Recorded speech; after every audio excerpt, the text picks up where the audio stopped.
In 2017, Susan Fowler, who was a former female engineer at Uber, published her public essay describing her personal experiences at Uber.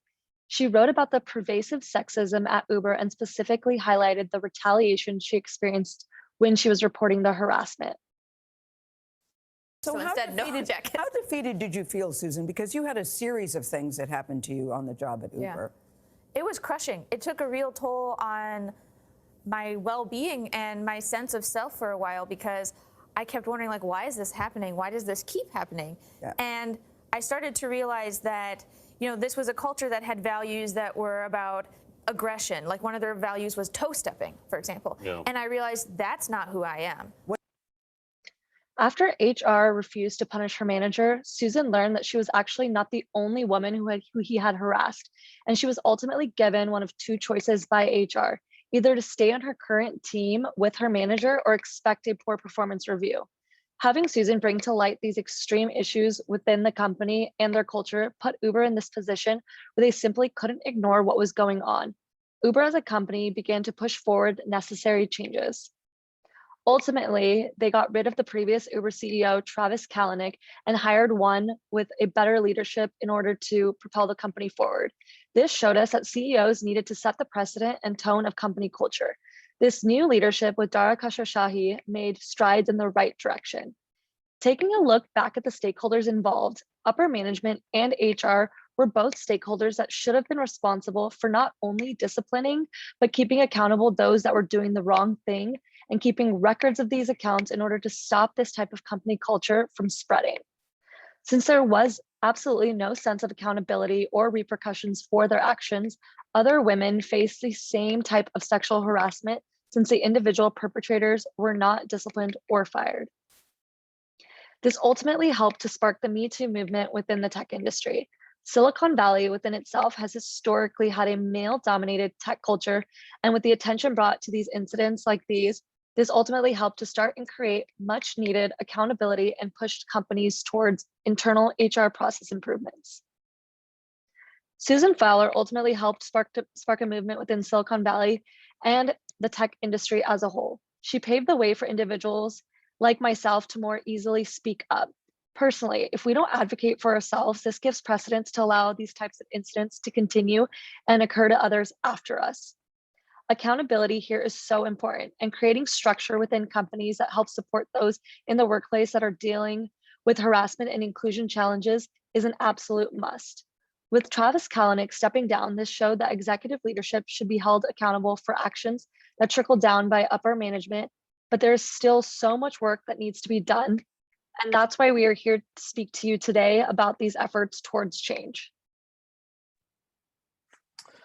As Uber continued to receive backlash from the way that they handled that situation, they believed it was time for a fresh start. In 2018, they had a very talented individual come in by the name of Dara Khosrowshahi. Dara was the previous CEO of an extremely well-known travel company, Expedia, and served on the board of the New York Times. Dara was considered the dark horse when going up against CEOs such as Jeff Immelt from GE and Hewlett Packard CEO Meg Whitman, who were considered exceptional CEOs of their time. As soon as Kalanick stepped down and Dara took over, he made a conscious decision to rebrand the company and change the company culture. What can Uber do? We believe that Dara has started on the right track by tackling certain challenges that are the company currently facing. The company is under a lot of duress with the allegations caused from the discrimination charges and the allegations that were placed on top-level executives.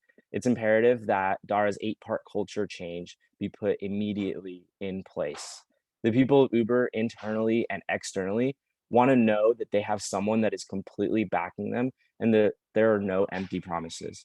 Uber has mentioned creating a system that will identify employees who've been accused multiple times of harassment and managers who do not respond to harassment complaints in a timely manner. Uber also wants to conduct employee surveys of workplace conditions and make sure to include questions about harassment and retaliation in exit interviews. We're here to not only ensure that these plans are seen all the way through, but to recommend 4 strategies which we know will help the company get out of this rut. So a bit of background on who we are and how we're equipped to assist with Uber's current predicament. Pavan is a workplace inclusion advocate and a former Uber employee. She fully understands why Uber's culture was tolerated for as long as it was and can provide relevant insights and experiences for meaningful change. Juan is currently a revenue accountant with previous experience as a senior associate at PwC assigned to Uber. He understands the financial and legal implications a company undertakes when dealing with an unhealthy working environment and can provide proper risk management consulting. I myself am a purchasing specialist with prior experience as an operations and financial analysis. I can implement ideas and processes efficiently and effectively between a company's cross-functional department. To put things in simpler terms, Fawn's idea master, Juan is the financial and risk advisor, and I can implement their ideas and processes through operational channels. Combined, we have multiple years of corporate experience under our belts with proven capabilities in our respective fields. Just some hard numbers. While Uber may lead other unicorns in the Silicon Valley in terms of valuation, they trail far behind when it comes to company culture and executive approval. Uber employees scored their company a 62 out of a possible 100 on average. This score trailed behind Dropbox, which was at 70, Airbnb at 72, and Pinterest at 74. The company scored a 60 out of 100 among female employees, as well as among those with a 3 to 6 year of experience tenure, well behind Airbnb's third place of 66 out of 100 score among women and Pinterest's 64 out of 100 rating for veteran staffers. In comparison, just note how companies in Glassdoor's top rated places to work list all have similar environments: caring, inclusive, diverse, and thoughtful. These companies put a focus on their employees' well-being by implementing meaningful programs and checks, and it is reflected in turn with worker satisfaction. It's also prudent to note that these companies all consistently have positive revenue and income levels. And finally, let's just take a quick look at Uber's finances, which shows an increase of net loss during Kalanick's 2016 to 2018 tenure, and an increase as soon as Dara Khosrowshahi assumed control. While the numbers are not exactly one-to-one regarding a toxic working environment, there were also fundamentally poor business decisions that were made. CNBC reported that scandals in 2017 may have increased legal and operational expenses and knocked $10 billion off of Uber's pre-IPO valuation. Although there is a lot of work left to be done, these numbers reflect that a better working environment can make a large impact on a healthy company. So our proposal consists of 4 different success strategies that aim to improve the company from within.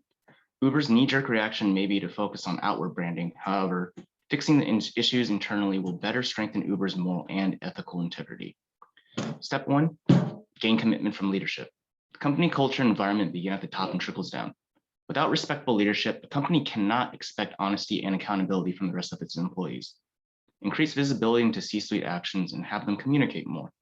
If necessary, have the BOD assume more governance over the company until leadership improves.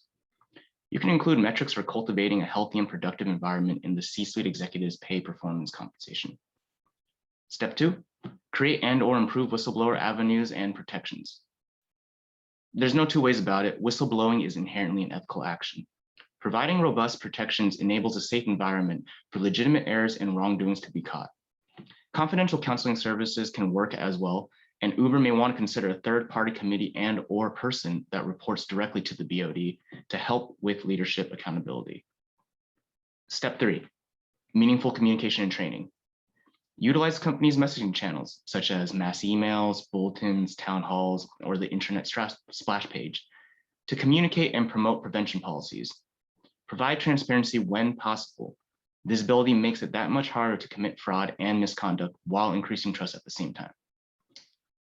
Require training for all employees and mandate additional bias and misconduct training for management and C-suite.